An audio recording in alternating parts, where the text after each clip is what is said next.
to Crossroads. It's been pretty neat. One of the things that we want to try to do here is just create an opportunity for folks to come out and start learning about who our opportunities and choices are going to be. And we do plan to offer the invitation to both sides of the aisle, although we're pretty sure one side probably won't come forward, seeing how the heir apparent isn't even taking any questions.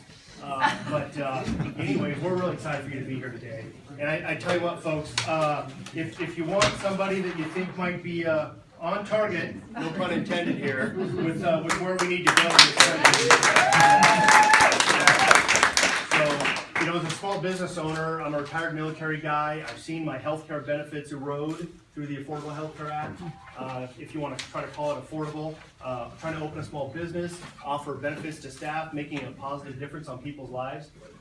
We need something different going on up there in Washington. So excited to hear your message and see where you're going.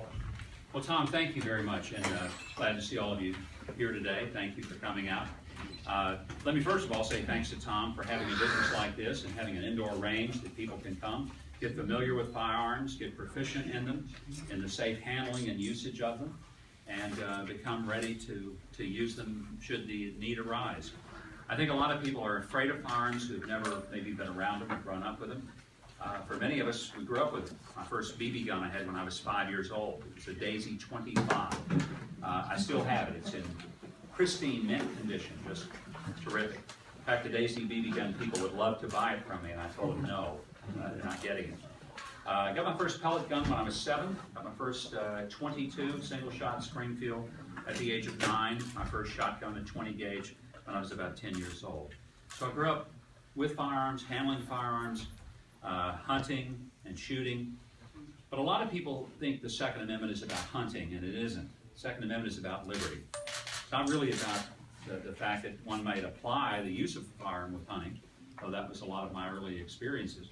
It was that our founders understood that the last line of liberty against tyranny is the ability of a person to protect themselves, defend their families, and I'm not saying that every American should be armed, but I can't imagine living in a home that I was completely helpless and had to wait until the police could get there to take care of me.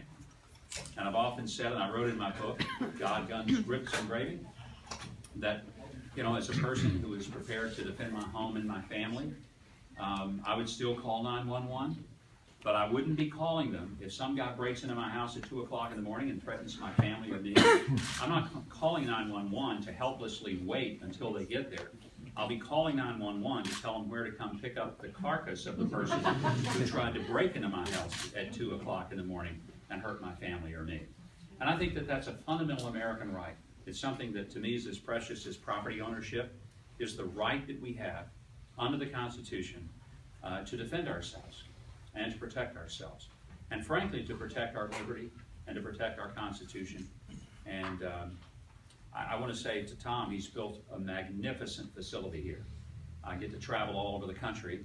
I get to go to gun ranges and gun shops and gun shows, but I don't know that I've ever seen any range, especially an indoor range, that is as first class, as really technologically advanced as what he's built here. It's a great, great facility for people in the Des Moines area to come to get familiar with, proficient in, and comfortable with the use of a firearm for self-protection.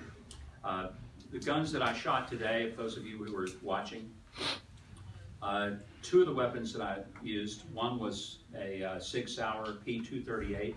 I just got my wife one of those. She got the Pearl Handle edition. It was a birthday present from last year that she finally decided to acquire.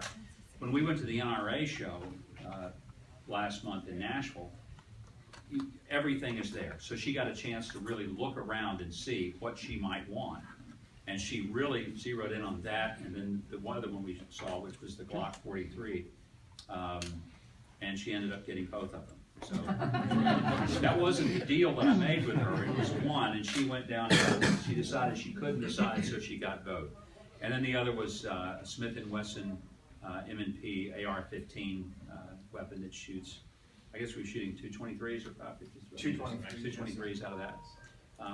Anyway, so it was a lot of fun. But I'm going to mainly just see if there's any questions. If I take, I guess, 2 or 3, it'll be more than Hillary has done, so I'll... Yes? Speaking of Hillary, this morning you kind of needled her for not taking questions. Mm-hmm. She did a couple hours later. If you had the opportunity, what questions would you ask her? I would ask her, why didn't she answer the call of Chris Stevens 4 times when he was begging for help in Benghazi? When an American is laying on the ground and in danger, and Americans are being shot at and being threatened with death, it is the absolute duty of America to come to their aid. We don't leave people on the battlefield being shot at. And we left 4 Americans for dead that night. God help us for that. I told the group this morning that one of the people I've gotten to know over the past few years is Charles Woods. He's the father of Tyrone, one of the 4 who were killed in Benghazi that night. And I was so moved by his story and his perspective as a father, because Tyrone was about the same age as 2 of my sons. And I asked him, what can I do for him? And he handed me a picture of Tyrone, and he said, just don't forget my son. So I have Tyrone's picture on the wall just beside my desk that I see every day when I'm at my desk, as a reminder to me never to forget the sacrifice those 4 Americans made, and never forget that nobody answered the phone when they called and said help.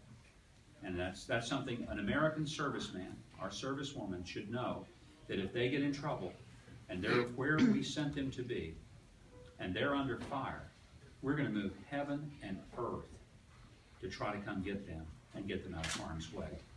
And I think that's something every person in the military, Tom served, I think he would be the first to tell you that that's just fundamental. And the fact that nobody launched a rescue effort that night is something I'd love to ask her. Yes, sir. Now is the American Air Force waging campaign in Iraq, and we get advisor in the ground, but it seems that it's not working. ISIS is gaining more things, and the Iraq army is collapsing. So if you're in the office, what do you think we can solve that things? One of the things that has happened is that there is building a coalition in the Middle East that is a remarkable coalition. Israel now has a greater level of partnership with Egypt, Jordan, the Saudis, and Kuwait than they do with the United States when it comes to fighting ISIS. Who would have ever believed that Israel's partnership with these long-standing opponents would be stronger than their trust and relationship with the United States? My first trip to Israel was 1973. I'm 17 years old. I've been going back dozens and dozens of times since. I was there 3 times last year, met the Prime Minister on all of those visits. Was there in February, spoke with him again when I was there. I've never seen the Israelis so anxious about the relationship they have with the United States, and for good cause. And it's very sad. I've been to Egypt, I've been to Jordan, I've been to Saudi, I've been to Kuwait. You could add the Emirates in there as well. The nations of the Gulf states have never been more concerned that America is no longer that reliable ally that would stand with them against the kind of threats that they face. We're negotiating with Iran, which makes no sense because they're the state sponsor of Hamas, Hezbollah. They have helped fuel much of the terrorism around the world. And why we would ever believe we could trust them is beyond me. ISIS specifically could have been greatly pushed back if we had done what we promised, and that is to arm the Kurds early in this situation. The Kurds were begging, not for boots on the ground. They never have asked us to fight for them. All they asked was that we would send them arms, and we said we would, but we did a stupid thing. We sent it through the Iraqi government, and the Iraqi government never got it to the Kurds. So the Kurds were getting slaughtered up there because we didn't fulfill our commitment to help them with arms. So a lot of it is the common sense kind of things. Arm the people who are our friends, disarm the people who are our enemies, make friends with those who have a common enemy, and be true and loyal to our allies. That's the beginning point. In Iowa, it's relatively easy to get your permit to carry. In fact, you can go online, watch a 30-minute video, take a 20-question test, and have the training that you need to go in and get your permit, as long as your background check clears. What do you think about the fact we don't have to have any actual hands-on training in this state? You know, I leave that to the states. Let me tell you, less worry that I have about someone maybe not being as trained as they could be, because I think ultimately a citizen who is going to arm themselves will want to avail themselves of significant training to become proficient. I mean, that just makes sense for their own sake. But if they don't, a good guy armed is still better than a good guy unarmed. And so, you know, I would always hope that the personal responsibility on the part of the citizen is to say, you know, I'm going to go down to some place like Crossroads, and I'm going to know what kind of weapon fits me best. I'm going to know what kind of firearm I can utilize the best. And I'm going to get trained in it. I'm going to get somebody to walk me through it, how to take it apart, how to properly shoot it, how to properly store it, if the person isn't familiar with firearms. And I'd rather see people protect themselves, but part of protecting yourself is knowledge of the firearm and how to use it. But that's an individual responsibility, so I wouldn't try to get in the way of what the state thinks is the right way to go about that.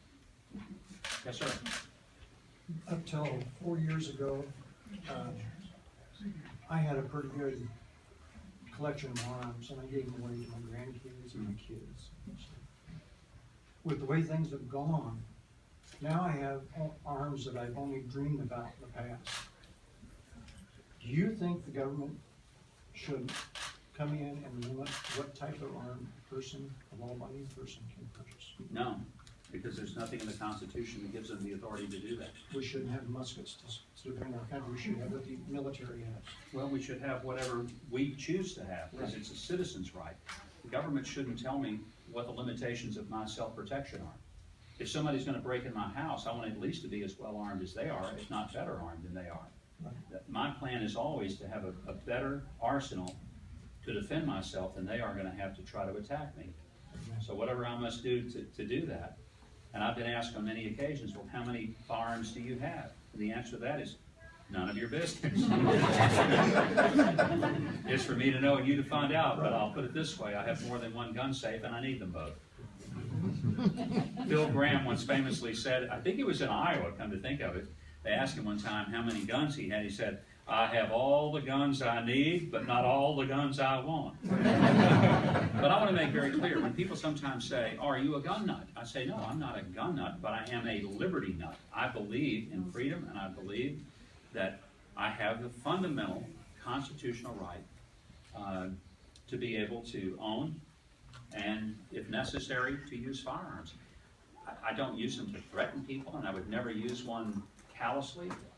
One of the things I learned this when I was 5. You know, one of the things I guess sometimes I have a hard time, when I was working in New York every week, I had a real difficult time explaining to people there who had never been around firearms what it was like to grow up with them. And I said, I knew where firearms were that I could get to because my family, we didn't have enough money to afford a nice gun safe. So I knew where they were up in a shelf in the bedroom closet. They were there, they were loaded. I could have gotten a chair or step ladder and gotten to them. I never touched those guns without my father's permission for one simple reason. I thought I knew what those firearms could do to me. I knew what my father would do to me. I was somewhat afraid of the firearm. I was scared to death of my father. I was raised that I would respect the potential of a firearm. I understood the basic fundamental rules. You never consider a gun unloaded. Even if it is unloaded, you treat it as if it's loaded. That's rule 1. There's no such thing as an unloaded gun. I know that to a lot of people that seems crazy, but if you treat every gun, if it's unloaded, even if you know the chamber is clearly empty and you look through it and you can see daylight, you treat it as if it's loaded.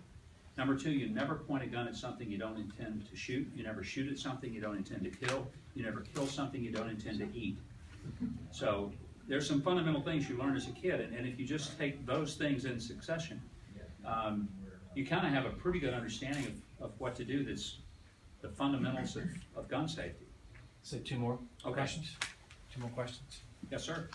Governor, I'm ex-Air Force from a different war, but my son, my youngest son, and my son-in-law are currently serving in the Air Force in Southwest Asia. I told them you were going to be here today, so they have asked me to ask you They're concerned about the defunding of the military and what they're seeing from the Air Force side of the cake. They want to know what you would do to restore funding and support our military forces. I think our military spending ought to be back where it was in the 80s, more 4 to 6% of GDP. We were way below that. We have the lowest military preparedness since 1939, since before the World War. I mean, think about that for a minute. We're living in a world as dangerous as we've ever lived in, where the threats are global, they're not localized, and where the threats are more imminent and obvious than we saw them to be even in the late 30s. And yet our military preparedness and readiness is less than it was just before World War II. That ought to be a wake-up call. The Chinese are building 3 submarines for every one of ours. Most of the nations that have the potential to be serious threats to us are upsizing their military while we're downsizing, and the combinations of a downsized military plus sequestration is devastating to our readiness. I'm not a war monger. Let me be very clear. I think the best way to avoid war is to have the most robust military in the history of mankind, and the kind of military nobody ever wants to wake up and find on the other end of the fight. It's been always true historically that if you, I learned this from the playground when we were kids, all of you did. If there's a bully in your school, who does he pick on? He picks on the kid he thinks he can whip his butt. He never picks on the kid who can whip his butt. And the day he picks on the wrong kid, and that kid beats his butt, he never does it again. The U.S. military, our strategy should be very simple. We'll beat the butt of anybody who takes us on. We'll do it quickly, we'll do it efficiently, we'll do it so effectively and so overwhelmingly that the next bully will think twice about taking the shot. And I really believe that that's how America stays strong and stays safe. And we can't be safe if we're not strong, and we cannot be strong if we emasculate the military, and that's what we've done over the past several years. Thank you. Yes, final question. I'm a Chinese visiting scholar, Mr. Huckabee. I want to know what's your opinion about American Johnston cooperate with China in fighting the terrorism. Yeah, Fighting that's the my question. last part. Terrorism. Terrorism. Terrorism. Oh, I'm sorry. Yeah. Okay. Thank you. Yes. No, I was just Thank my hearing is not so good. Too many gunshots going off nearby. Lots of shotgun in the duct without the proper hearing protection, and loud rock and roll music from the time I was a teenager.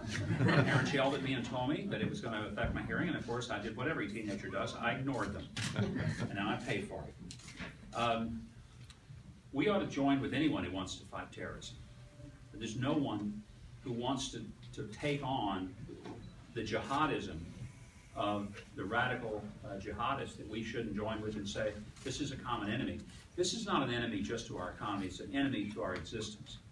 So there's some enemies that are perhaps enemies to a piece of real estate or enemies to ideology, but when someone is an enemy to your existence, that's the ultimate enemy. And when we're dealing with radical Islam, we're not dealing with rational, traditional, conventional enemies. We're dealing with people who believe that they have an obligation to kill us all. I'll partner with anybody to stop that. I was in China last year. Fascinating country.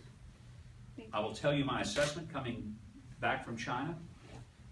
I was just stunned at the acceleration of capitalism in China, the growth of the infrastructure there, the roads, the bridges, the airports, the water systems. It was stunning compared to what we're doing here. I came away saying that the Chinese are becoming a lot more like America used to be, where we were on the cutting edge of innovation and we were making things and building things.